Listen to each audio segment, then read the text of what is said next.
الحمد لله الذي رفع السماء بغير عمد وبسط الأرض على ماء جمد وقسم الرزق في عباده ولم ينس أحد والصلاة والسلام على حبيبه من لا نبي بعد وعلى آله وأصحابه وأولياء أمته وأمته دائما أبد أما بعد فأعوذ بالله من الشيطان الرجيم بسم الله الرحمن الرحيم شهر رمضان الذي أنزل فيه القرآن هدى للناس وبينات من الهدى والفرقان صدق الله مولانا العظيم. اللہ رب العالمین جل جلالہ عمن والہ کا بے حد شکر ہے کہ اس مولا کائنات نے ہمیں اور آپ کو انسان بنا کر اپنے پیارے حبیب کی امتی بنا کر اور آج طرح طرح کی نعمتوں سے نواز کر آج شہر رمضان کا جمعہ شریف نصیب کیا.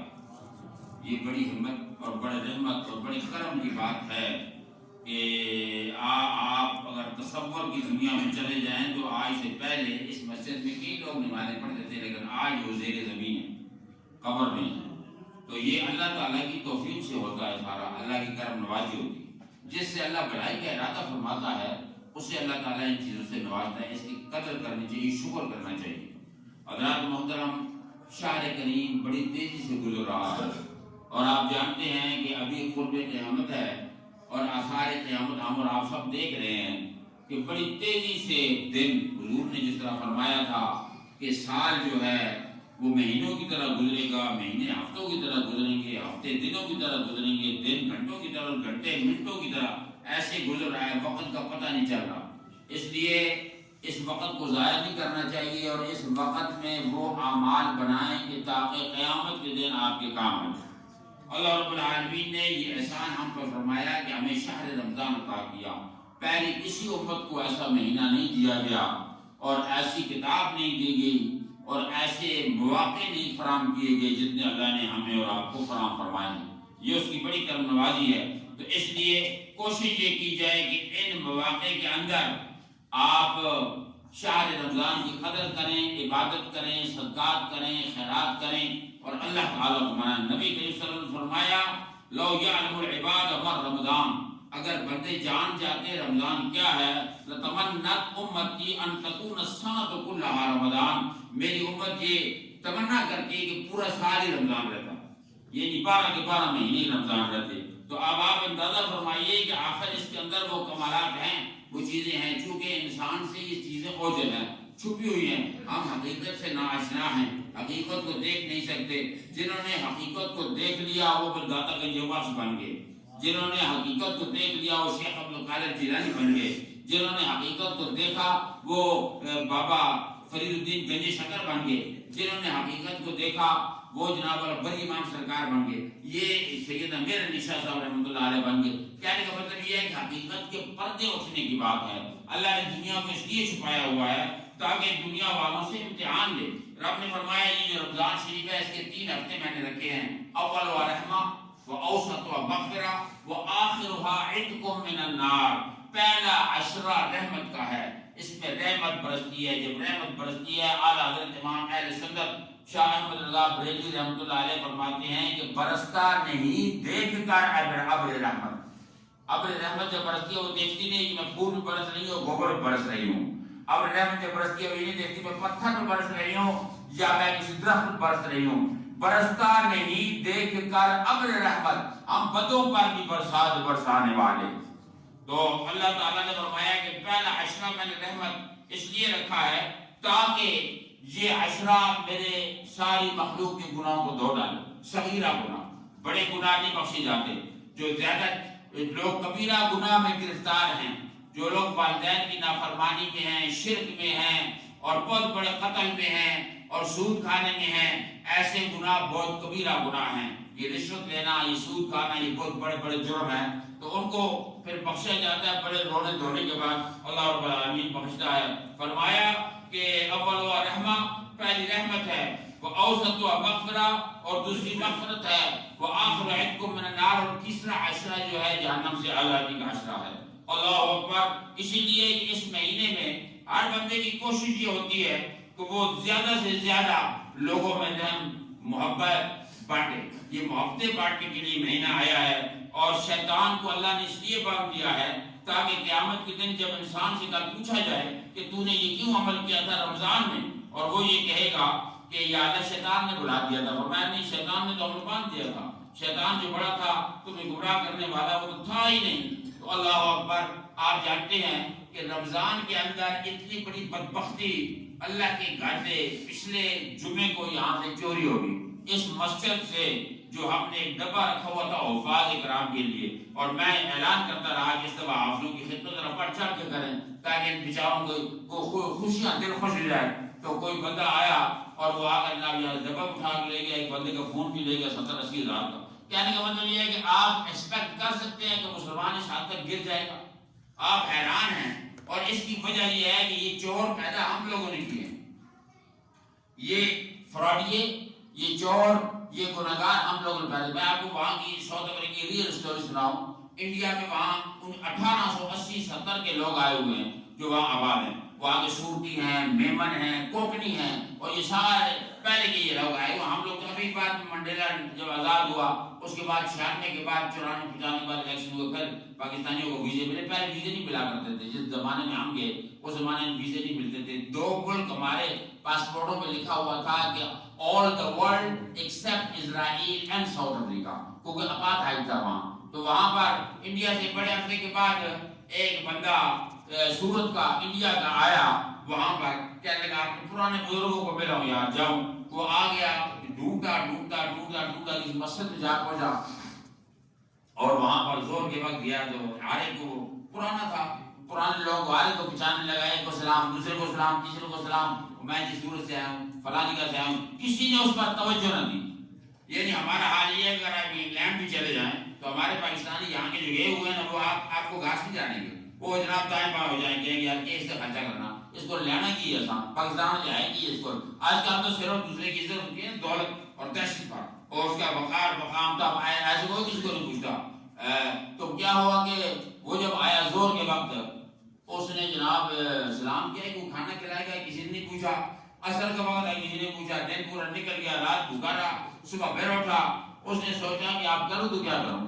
یہ لوگ میری طرف توجہ نہیں دیتے اور مجھے کچھ نہیں کریں گے. اس کے دل میں شیطان آیا کہ وہ گناہ جو پیدا ہوتے ہیں نا، اللہ نے فرمایا وفی اموالہم حق للسائل والمحروم، تمہارے مالوں میں حق ہے، حصہ ہے سائل کا اور محروم کا. یہ مال تمہارا نہیں ہے، یہ دولت تمہیں ملی ہے. تم یہ نہ سمجھو کہ بینک بیلنس آپ کا ہے. اس بینک بیلنس میں غریب کا حصہ ہے، اس بینک بیلنس میں سوالی کا حصہ ہے، محتاج کا حصہ ہے.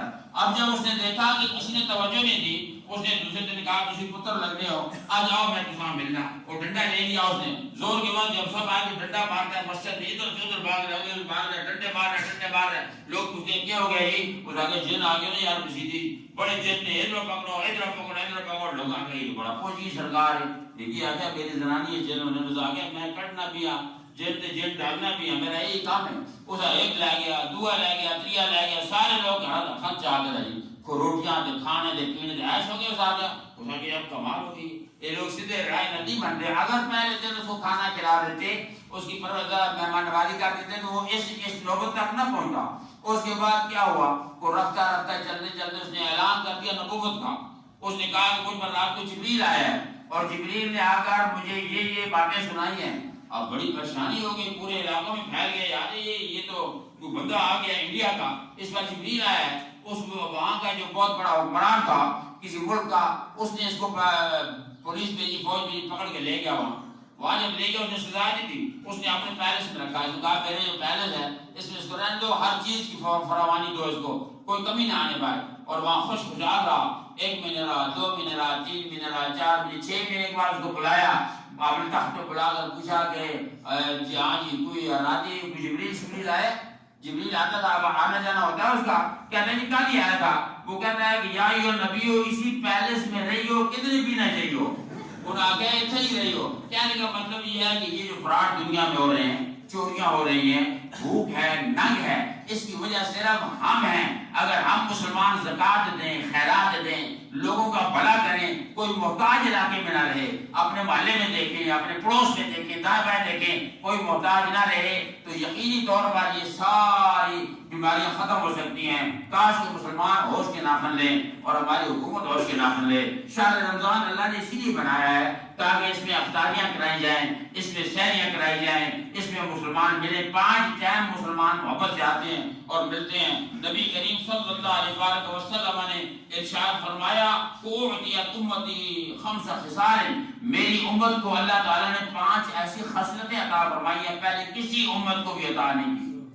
یہ ایسی کوالٹیز ہیں، ان سے فائدہ اٹھائیے. پہلی فرمایا رمضان کی وجہ سے اللہ تعالیٰ نے خلوف الصائم اطیب عند اللہ من ریح المسک، بندے روزے دار کے افطاری کے وقت جو منہ سے بدبو آتی ہے جس سے ہم نفرت کرتے ہیں، رب نے فرمایا میرے نزدیک وہ خوشبو سے بھی زیادہ بہتر ہے. رب اس بندے کو پسند کرتا ہے. اور پھر ارشاد فرمایا دوسرا ارشاد وتستغفر لهم الحيتان في حتى يفطروا، اور اس کے لیے میرے ساری مخلوق جو ہے استغفار مانگتی ہے. سمندر کے جانور بھی استغفار مانگتے ہیں، یا اللہ اس کو بخش دے، اس بندے کو بخش دے. اور اس کے بعد فرمایا وَيُزَيِّنُ اللَّهُ عَزَّ وَجَلَّ كُلَّ يَوْمٍ جَنَّتَهُ، اس کے لیے اللہ تعالیٰ جنت کو ہر روز سنگار کے اس کے سامنے پیش کرتا ہے کہ بندے یہ گھر تیرا ہے، تجھے یہاں آنا ہے، منزل تیری یہ ہے. اس کے بعد ارشاد فرمایا وَتَصْفَدَّقَ فِيهِ مَرَضُ الشَّيَاطِينِ، اس میں بڑے بڑے سرکش شیطانوں کو باندھ دیا جاتا ہے. اس کے بعد ارشاد فرمایا وَيُغْفَرْ لَهُ فِي آخِرِ اللَّيْلَةِ، آخری رات جو ہوتی ہے اس میں سب کو بخش دیا جاتا ہے. اور جبریل سلام کرتے ہیں، جبریل آ کر مصافحہ کرتا ہے ایسے بندے سے جس نے ایمان و احتساب کے ساتھ روزہ رکھا ہوتا ہے اور اس کے دل میں شوق ہوتی ہے اللہ اکبر کہ میں جناب محترم یہ اس روزے سے جو ہے رمضان کا مہینہ مجھ سے ناراض ہو کرنا چاہے. یہ اللہ تعالیٰ کا مہمان ہے اور اللہ تعالیٰ کے پاس جا کر سب کی جوابدہی کرے گا. اور رمضان والقرآن یشفعان للعبد، رمضان اور قرآن بندے کی شفاعت کرے گا. یا اللہ اس نے میرے اندر تکلیفیں اٹھائی ہیں، جو بندہ جتنی تکلیف سے نیکی کرو گے اتنا اجر عظیم ملے گا. ہم لوگ تکلیف کی طرف نہیں جاتے، ہم لوگ آگے تراویح پڑھنے اوکھی مشکل سمجھتے ہیں. یہ تکلیفوں سے ہی سب کچھ ملا ہے. میرے آقا صلی اللہ علیہ وسلم نے فرمایا جب غار حرا میں جا کر راتوں کو روتے تھے، میرے آقا صلی اللہ علیہ وسلم نے فرمایا جتنے نبی آئے ہیں ان سب سے زیادہ تکلیفیں میں نے اٹھائی. یہی وجہ ہے کہ سب نبیوں کا سردار آپ کو بنا دیا گیا. اللہ اکبر. تو اللہ رب العالمین نے ہمیں جو مسجدیں دی ہیں، اللہ رب العالمین نے ہمیں جو قرآن دیا ہے، اللہ رب العالمین نے ہمیں جو شہر رمضان دیا ہے، یہ اس کا بڑا انعام و اکرام ہے. اس کی قدر کی جائے، مسجدوں کو آباد کیا جائے، اللہ کے گھروں کو آباد کرو، قرآن سنو سناؤ، قرآن سے فیضیاب ہو. یہ جو قرآن ہے اس میں شفا ہے، اس میں رحمت ہے، اس کے اندر اللہ رب العالمین نے وہ چیزیں رکھی ہیں کہ انسان حیران ہو جائے. فرمایا کہ یہود و نصارہ کے پاس ایسی کوئی کتاب موجود نہیں ہے، تورات بھی ہے، زبور بھی تھی، لیکن اس کے اندر وہ کمال نہیں جو اس قرآن کے اندر ہے کہ اللہ رب العالمین نے اس میں ہر چیز کو بیان کر دیا. فرمایا تبیانا لکل شیء، ہر شے کا بیان ہے. کل رطب و یابس فی کتاب مبین، ہر خشک و تر اس کے قرآن کے اندر موجود ہے. ایک بندے نے قسم اٹھائی، اس کی بیٹی ہوئی، بڑے عرصے کے بعد پہلے بچے تھے سارے، اس نے کہا جب اس بچی کا نکاح کروں گا تو میں دنیا و آخرت کی دولت سے دوں گا جہیز میں. اس نے قسم اٹھا لی دنیا و آخرت کی دولت میں اس کو دوں گا. اب جب وقت آیا، امیر رئیس آدمی تھا، اب جب وقت شادی کا قریب آیا تو بڑا پریشان ہوا کہ میں نے کہا تھا دنیا و آخرت کی دولت اور میں ہر جناب کر و خرچ کے ساتھ اس بچی کا بیاہ کروں گا، شادی کروں گا، تو کروں تو کیا کروں سمجھ نہیں آ رہی. میں کیا کون سی چیز کو رہ گئی تو پھر میں پکڑا جاؤں گا. کسی بہت بڑے عالم وقت کے پاس گیا، مفتی کے پاس گیا، اس نے کہا جی تو قرآن پاک اس کو دے دے، ساتھ قرآن دے دے تو دنیا و آخرت کی دولت تو اس کو دے دے گا، کیونکہ اللہ تعالیٰ نے ساری نعمتیں اس قرآن کے اندر رکھی. یہی وجہ ہے کہ جب ہماری بچیوں کی شادیاں ہوتی ہیں تو ہم ان کو قرآن پکڑ کر قرآن کے نیچے گزارتے ہیں. یہ ہمارا رویہ ہے، ہمارے اٹک میں یہ رویہ ہے، آپ نے کیا ہے. تو یہ صورتحال ہے. اس لیے اللہ تعالیٰ نے فرمایا جو کچھ نعمتیں میں نے دی ہیں اس کی قدر کرو. یہ مسجدیں ہیں، مسجدیں بیت اللہ شریف کی یہ مسجدیں براچیں ہیں. اللہ تعالیٰ نے ہمیں یہ مسجدیں عطا فرمائی ہیں. اور پہلے حکم 50 نمازوں کا دیا. آپ لوگوں نے بعض تقریروں میں سنا 50 نمازوں کا حکم تھا. اور اللہ کا بڑے شکریہ ادا کریں آپ موسیٰ علیہ السلام کا کہ وہ رک کے انہوں نے کہا جی میرے بنی اسرائیل جو ہے وہ ایک نماز بھی نہیں پڑھتے سن تو ہڈو امتی کتنے پڑھ کے 50 حضور پھر جاؤ آپ 9 چکر لائے میرے آقا نے یہاں چھٹے آسمان سے اوپر عرش تک اور اللہ نے پھر تب 5 نمازیں کی. پھر بھی موسیٰ علیہ السلام کہہ رہے تھے کہ آپ ایک چکر اور لگا آئیں تو آپ نے فرمایا اب مجھے شرم آتی ہے اپنے اللہ سے حیا آتی ہے. اس نے اتنے کرم نوازی کی 50 سے 5 کر دی اب میں دوبارہ نہیں جاتا. تو عرض کرنے کا مقصد یہ ہے کہ اگر 50 ہوتی تو ہم کیا کرتے. 20 رکعتیں پڑھنی مشکل ہیں, رات کو تراویح پڑھنی مشکل ہے, 5 نماز پڑھنی. یہ مسجد شریف جو ہے اللہ تعالیٰ آباد رکھے.